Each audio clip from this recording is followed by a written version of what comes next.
Hi, I'm Danielle, and this is Chatter Out Loud, a podcast where I share thoughts and TV commentary, starting with one of my favorite shows, Big Brother. In this episode, I'm sharing a recap of Big Brother 23, Episode 6. The episode picks up after the HOH nominations are made, where we saw Kylan put Frenchie and Britney on the block. We immediately see Britney having a breakdown. And I said this in my last episode when I made a few observations on what I saw in the live feeds and the fallout from these nominations. Britney's reaction was a little much for me, personally. Does she have the right to have a reaction and feel betrayed? Sure. I just can't get with this, I didn't do anything, and the crying over and over and over and repeating, I didn't do anything.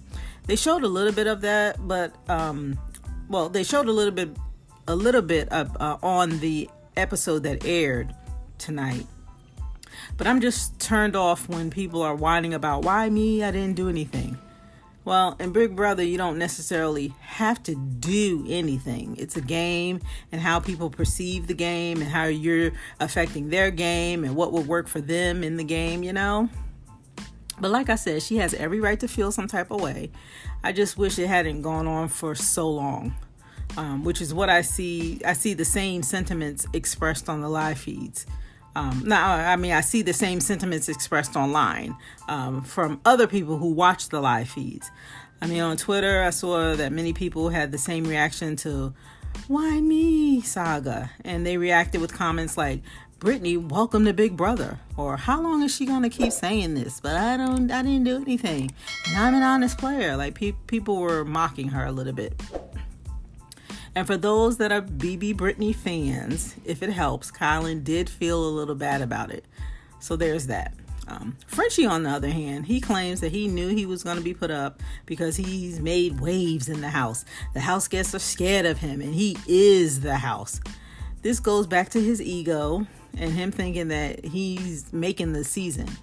And two things about him thinking that he makes the season. The first thing is, yes, the week was a little quieter without Frenchie being HOH. There weren't as many fireworks. Although he was paranoid and up to the same foolery. But for the most part, it was quieter with Kylan as the HOH. And the difference this week is not only that Kylan was the HOH, but honestly, the house guests are just tired of Frenchie. So they are pretty much paying him dust. And then, but in the back of Frenchie's mind, he knows his days are numbered in the BB house. And the second thing about him thinking that he makes the season is that, and I think I also said this in my review of episode 4 or 5, I can't remember which, but there are 15 other house guests. And right now, they're all playing the game. We see a lot of strategy being thought out and talked through. And as a BB fan, I like it. And yes, BB fans, we like the drama and we like the fallout of the nominations and all of that. But we do appreciate players playing the game and using strategy. So while Frenchie made a lot of noise in week 1, that is not sustainable in the BB house. And quite frankly, is short of what we expect as BB fans. So him thinking that he is the house is a mistake. And he's going to have a rude awakening when he goes outside of the Big Brother house and gets evicted. Preferably on Thursday night when they evict him. And preferably, if it's not on Thursday, then before the jury. But he's going to have a rude awakening. And people are just going to share, Frenchie, pretty much your game sucked. Okay? On a side note, who else thought Brent was going to give us a full sentence in Italian? Remember, he said, as we say in Italian, ciao. That was like his oomph to Frenchie leaving the house. Brent. Another observation right after nominations was when Azza was comforting Britney. Britney was crying, Azza was crying, and Azza thinks Britney is a scapegoat. And if Britney was a scapegoat, then that would imply that Kylan is punishing her for something, right? But I interpret this nomination as one of the few people Kylan does not trust. And that's part of the game, right? He doesn't fully trust Britney. So that's part of the game. And it reduces a vote for Frenchie, right? So if two people from Frenchie's team are on the block, that reduces one vote. It's smart, it's strategy, it's not personal. To me, that makes sense, that's strategic, and it works for Colin's game. So I think Oz is a little misguided on this, and I really think this. So I'm looking a little closer at Oz's gameplay. I don't know. I think she may feel this way because it's two people from her team being put up, and maybe that threatens her game, or she feels like that threatens her game, because we know she's in the cookout. But then again, if she had no reaction, that could have hurt her too, right? Because people will try to figure out, like, why aren't you reacting? I just don't see Ozza having an objective view on Kai's nominations of Britney. It looks more of an emotional reaction to me. And it could be the stress of the house. It's affecting her. I don't know. But we are in week 2. So I don't know. This is just giving me that Ozza is an emotional player. And I hope that doesn't hurt her in the long run. Derek F. is also upset about the Britney nomination. I've shared my thoughts about him in the last episode, and I'll have more to share in the upcoming weeks. I'm of the opinion that he can be the first to be sacrificed in the cookout, but I'll share more as weeks progress. All right, so we move on. Frenchie makes a visit to Kylan to say that he's not mad at Kai, and it looks like Kai was getting emotional, but then in the next shot, he didn't look like he was too upset about Frenchie. Even if he was upset, the move in itself was strategic. It was a good move. He sees through Frenchie, just like the majority of the house sees through Frenchie.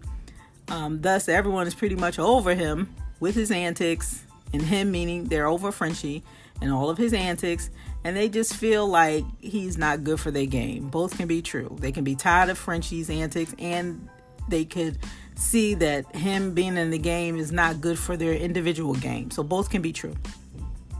Britney's discussion with Colin caused her to wake up a little because she hyped herself up after her discussion with Colin. She hyped herself up to get ready for the veto. And I'd be interested to see how she makes her nominations if or when she ever wins HOH. So that'll be interesting to learn what move she'll make then. Okay, when the episode aired, I was in and out, and so I had to come back to my notes when I watched the episode in full a second time. And this is the footage they shared. The notes that I have in here now is the footage that they shared when Brent kept repeating that Frenchie was erotic. We all know he meant to say erratic, but that just shows a little bit about Brent's intellect, right? And one of the things I loved was how Hannah was so gentle to his male ego that he didn't mean to say erotic. She just says, oh, with his accent, it sounded as if he was saying erotic. Now, he did say erotic, but she was playing to his male ego. She's a smart girl, and I think she's underestimated by a few people in the house, namely Brent. And underestimating Hannah is a mistake to me. All right, so on the live feeds, you can tell Brent is attracted to Hannah, and maybe she's giving off a little vibe, but not to be taken seriously. I think she's smarter than that.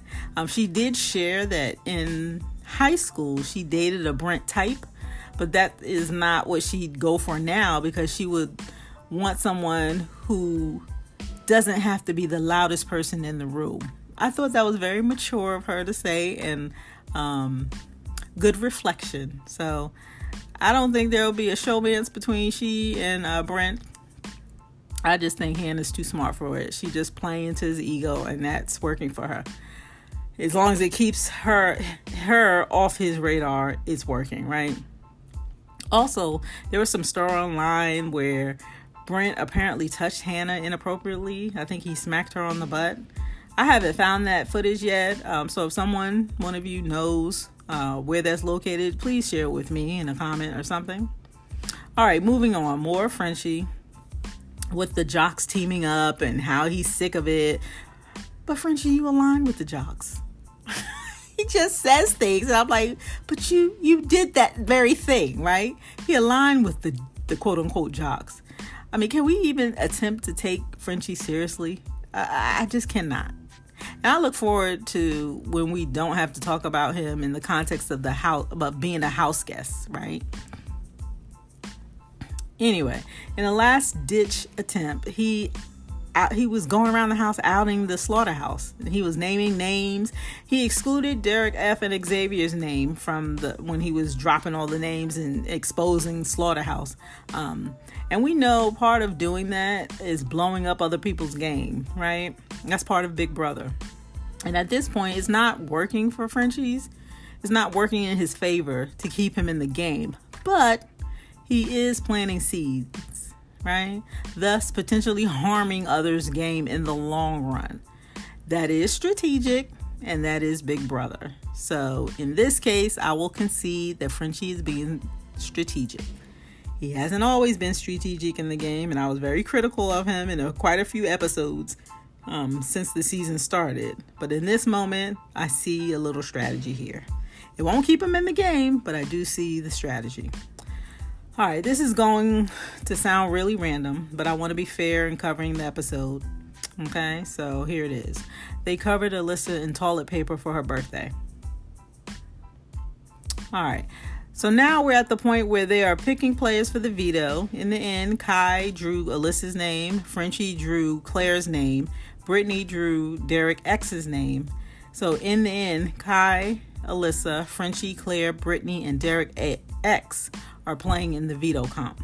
The theme for the veto comp happened to coincide with the BB Beach theme, and that they had to fill their buckets with suntan oil, aka water, and fill the tube with enough to float the key to the top to reach it and pull it out. The fastest time wins. It was fun watching all of their approach to get the tube filled quickly. I really liked that competition. One other observation during the veto is Claire's performance.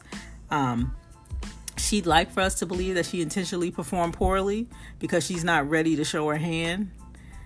And I don't dislike Claire, but I have to say I didn't believe her. I don't believe she intentionally performed poorly in that POV. Yeah, and that's it. Derek X wins again. He wins the POV, his second one for the season. And let's say that people are making a note, as they should. I wonder when the time comes for Derek X to be targeted, to truly be a target again, if they put him on the block directly or backdoor him. You know, with 2 veto wins, I guarantee house guests, maybe not all, but more than a few, are making a mental note. So kudos for Derek to win. And I think he'll honor what Kai wants to do, since they are both tight in the game, and he wants to make sure he doesn't ruffle any feathers or get any more blood on his hand, or get any more blood on Kai's hand, right? So afterwards, we see Frenchie really emotional, I think, because his game is coming to an end. And I was feeling empathy until he was trying to say that he was going to self-evict. This went on for a little bit on the live feeds, and I thought it was bullshit then, and I think it's bullshit now. Every house guest threatening to self-evict is an emotional reaction to them losing, and I get it. But I think if they meant it, they'd do it without telling everyone they're going to do it, in my opinion. His team entertained Frenchie's antics with this "I want to self-evict," attempting to give him a pep talk. They edited the footage to give the appearance that the pep talk worked, but truthfully, it was just another high and low of Frenchie's behavior. The way he carried on the feeds, I get how they couldn't have added all of that on the episode, but those that are listening to me now, giving this review, just know that Frenchie said a lot to gain sympathy. Then he went to how America will give him an envelope to stay in the game. Then he went to strategizing and how he'd be a bigger target if he stays. Then it went back to him quitting. So he was all over the place as usual. And that's how he's chosen to play his game. He's not going to be able to shake that. Well, nevertheless, all of this didn't work for Derek X because he chose not to use the veto and keep the noms the same. So Frenchie and Britney remain on the block, and one of them will be the second house guest evicted on eviction night. Who do you think it'll be? I believe that Frenchie will be evicted, but like Julie always says, expect the unexpected. And one last observation was at the end of the episode, the narrator ended, "Is Frenchie toast?" Find out at the live event. And it's so corny. Like, is Frenchie toast? But I kind of liked it. So kudos to the narrator or whoever wrote that. I thought it was cheesy, but I liked it. I'm all about it. All right. Anyway, the eviction should be interesting. Frenchie has plans. That's what he said on the live feed. So he has plans. So we got to look out for that. And then I'm really wanting a girl to win HOH. Any of them. On the feeds, it appears that Brent is the target for next week. So we'll have to see how that plays out. I will be here for it all, and we'll come back to share recaps and reviews and thoughts on all of the gameplay that ensues. So be sure to come back and give me a listen, give me a follow, subscribe, leave me a comment, leave me a message. You can find me by looking for Chatter Out Loud. I have this podcast, I tweet, I'm on YouTube. So look for Chatter Out Loud and you'll find me. I'm also leaving links to where you can find me in the description, so be sure to check that out. Yeah. So my name is Danielle, and you're listening to my podcast, Chatter Out Loud. Thank you so much for joining me. I appreciate your support. And that's all I have. So thanks again for listening, and I'll talk to you next time.